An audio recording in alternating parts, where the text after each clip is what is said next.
Hello नमस्कार दोस्त। नगर निगम की नई भर्ती निकल कर के आ गया है, जिससे अभ्यर्थी की खुशी जो है सातवें आसमान पे चढ़ गया है। क्योंकि दोस्त 52,000 से ऊपर पदों पे नगर निगम की नई भर्ती निकल कर के आ गया है। तो इस वीडियो में दोस्त हम नगर निगम की नई भर्ती के बारे में A to Z जानकारी देने वाले हैं। तो वीडियो दोस्त बहुत ही इंटरेस्टिंग और हेल्पफुल होने वाला है, इसीलिए दोस्त आप अभी से वीडियो को लाइक कर दीजिएगा। चैनल पे नए हैं तो चैनल को भी दोस्त जम के सब्सक्राइब कर लीजिएगा, ठीक है। अगर हम बात करें तो किसका बात करेंगे दोस्त की नगर निगम नई भर्ती जो है 2025 का पूरी तरह से ऑफिशियल नोटिस जारी हो गया है और फॉर्म अप्लाई करने की भी दोस्त डेट जो है जारी कर दिया गया है, ठीक है। पहले बताए थे कि 52,000 से ऊपर पदों पे जो यह भर्ती निकल करके आया है, तो इसकी अगर टोटल पोस्ट की बात कर ले तो कुल मिलाकर के दोस्त 52,438 पदों पे जो है यह नई भर्ती निकल करके आ गया है। तो आप सोच सकते हैं कि इस वैकेंसी में पूरे भारत के कोने कोने से 52,438 अभ्यर्थी की जो है सपना साकार होने वाला है, ठीक है। वहीं योग्यता की बात कर ले तो दोस्त सिलेक्शन प्रोसेस और योग्यता जो है बहुत ही आसान रखा गया है। जो भी अभ्यर्थी की अगर अंतिम आत्मा जागृत होता है कि मुझे सरकारी जॉब चाहिए, तो वह दोस्त इस वैकेंसी के अंदर अपना एक सीट पक्का कर सकता है। क्योंकि इसमें योग्यता की बात कर ले तो मात्र 10वीं से पहले 8वीं रखा गया है, फिर 10वीं रखा गया है, उसके बाद 12वीं रखा गया है और तत्पश्चात दोस्त आपको ग्रेजुएशन भी रखा गया है। साथ में डिग्री डिप्लोमा भी इसमें वैकेंसी के अंदर दिया गया है। तो आप सभी जानकारी निश्चित रूप से इस वीडियो में इकट्ठा करके जरूर लीजिएगा, ठीक है। पूरे भारत के कोने कोने से महिला और पुरुष दोनों अभ्यर्थी जो है इस फॉर्म को जो है अप्लाई कर सकते हैं, ठीक है। बड़ी बात यह है कि इसमें दोनों मेल और फीमेल दोनों कैंडिडेट जो है फॉर्म अप्लाई कर सकते हैं और चयनित ले सकते हैं, ठीक है। आवेदन की तिथि की बात कर लें कि आखिरकार सर इसकी जो वैकेंसी है, इस वैकेंसी का आवेदन जो है कब से स्टार्ट होने वाला है। तो आवेदन की तिथि की बात कर ले दोस्त तो 21 मार्च से लेकर के 19 अप्रैल तक इसमें जो है फॉर्म अप्लाई आपको कराया जाएगा। तो आप सोच सकते हैं कि लगभग एक महीना जो दोस्त इसका जो वेबसाइट है ऑफिशियल, वह पोर्टल पूरी तरह से खुला हुआ रहेगा और भारत के कोने कोने से अभ्यर्थी जो है इसमें फॉर्म अप्लाई करने वाले हैं, ठीक है। इसमें अगर पद की बात कर ले तो बहुत सारे अलग अलग पदों के लिए अलग अलग योग्यता रखा गया है। कौन से पद के लिए कौन सी योग्यता है, यह भी दोस्त जानकारी इसमें मिलने वाला है। पहले अगर हम बात कर लें तो क्लर्क के पदों पे यह भर्ती निकल करके आया है। उसके बाद जूनियर इंजीनियर के पदों पे भर्ती निकल करके आया है। उसके बाद अगर बात करें तो स्वच्छता निरीक्षक की भी पदों पे भर्ती निकल करके आया है। उसके बाद कर निरीक्षक के भी पदों पे यह भर्ती निकल करके आया है, ठीक है। अगर बात करें तो कंप्यूटर ऑपरेटर के भी पदों पे भर्ती निकल करके आया है। सफाई कर्मचारी में भी रखा गया है और चपरासी में भी रखा गया है। तो आप सोच सकते हैं कि कुल मिलाकर के इसमें जो है बहुत सारे पदों के लिए जो है 52,438 पदों पे यह भर्ती निकल करके आ गया है, ठीक है। अगर हम एज की बात कर ले कि आखिरकार सर इस फॉर्म को अप्लाई करने के लिए योग्यता क्या रहने वाली है, तो आपने जान लिया। अब बात करते हैं उम्र, एज क्या रहने वाला है।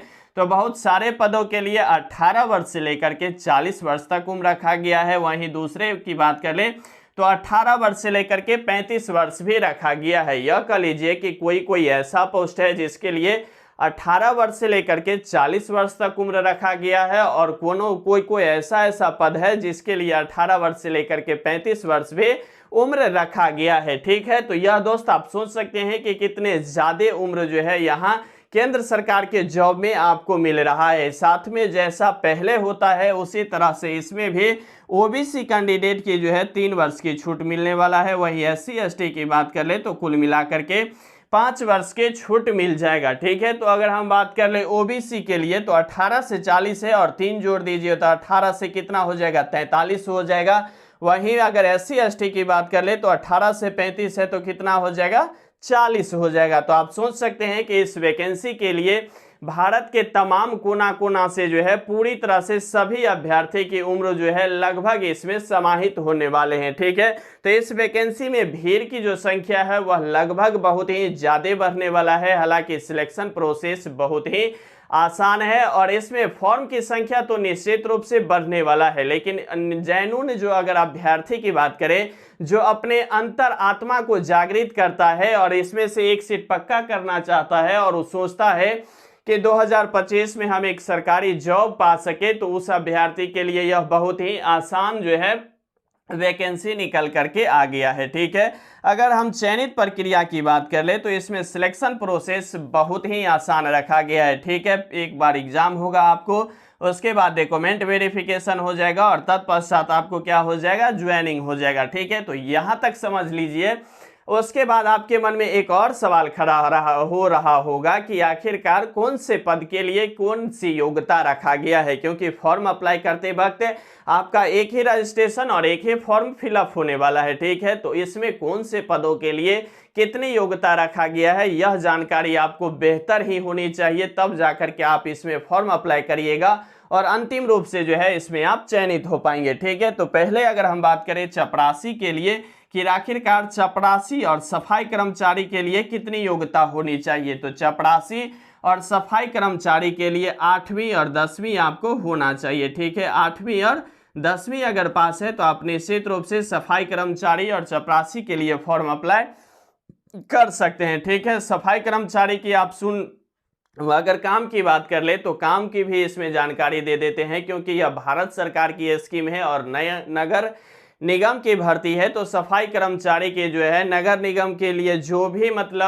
भी कस्बा यहाँ नगर निगम के अंदर आता होगा उसको सफाई कर्मचारी ही सफाई करेंगे। उसके बाद चपरासी जो है इसका जो भी ऑफिशियल जो ऑफिस होगा उसके अंदर जो है चपरासी की काम होने जा रहा है। ठीक है, वहीं डाटा ऑपरेटर की बात कर ले, कंप्यूटर ऑपरेटर की, तो कंप्यूटर ऑपरेटर की काम यह रहेगा कि कौन से कर्मचारी किस दिशा में गए हैं, किसका पे हुआ, किसका पे नहीं हुआ, कितने दिनों से कौन से कैंडिडेट काम कर रहा है। तो इस सभी की जो है लेखा जोखा कौन रखने वाले हैं, कंप्यूटर ऑपरेटर को चढ़ाना होता है, क्योंकि यह ओवरऑल इंडिया से वैकेंसी निकल करके आया है। तो यहाँ सभी जानकारी जो है कंप्यूटर के माध्यम से पूरे भारत के अंदर देने का काम जो है कंप्यूटर ऑपरेटर करेंगे। ठीक है, कर निरीक्षक की बात कर ले तो कर निरीक्षक का काम रहेगा कि कौन से फंड कहाँ आया है, किधर कहाँ जाने वाला है। तो यह सभी जो होता है कर से संबंधित यह कर निरीक्षक के लिए जो है यहाँ दिया देना होगा। ठीक है, तो कर निरीक्षक की बात कर ले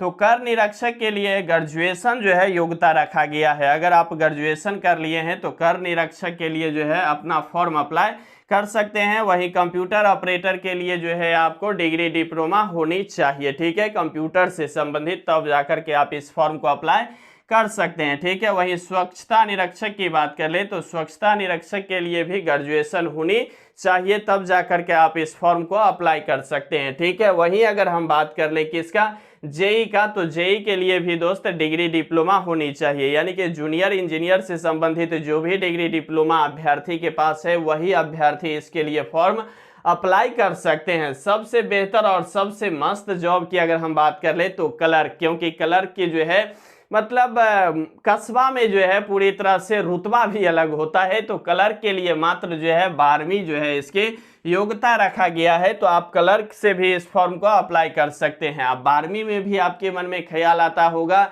कि साइंस वाला भरेगा, कि आर्ट्स वाला भरेगा, कि कॉमर्स वाला भरेगा। तो दोस्त इसकी जो है पूरी तरह से जब फॉर्म अप्लाई 21 मार्च से 19 अप्रैल तक होगा उसमें जाकर के क्लियर होगा। फिलहाल दिया गया है कि 12वीं पास सभी अभ्यर्थी जो है क्लर्क के लिए आवेदन कर सकते हैं। तो यह रहा दोस्त नगर निगम 2025 की जो नई भर्ती निकल करके आया है 52,438 पदों पे। तो दोस्त यह केंद्र सरकार की भर्ती है। भारत के कोने कोने से अभ्यर्थी इसमें फॉर्म अप्लाई करने वाले हैं। तो आप निश्चित रूप से फॉर्म अप्लाई करने वाले हैं या नहीं है, आप अपनी राय दोस्त मुझे कमेंट बॉक्स के माध्यम से कमेंट करना नहीं भूलिएगा। बाद बाकी दोस्त लगे रहिए, बने रहिए, जमे रहिए, क्योंकि आपका जीतना ही सुनिश्चित है। यहाँ तक वीडियो देखने के लिए आपको तहे दिल से शुक्रिया और धन्यवाद।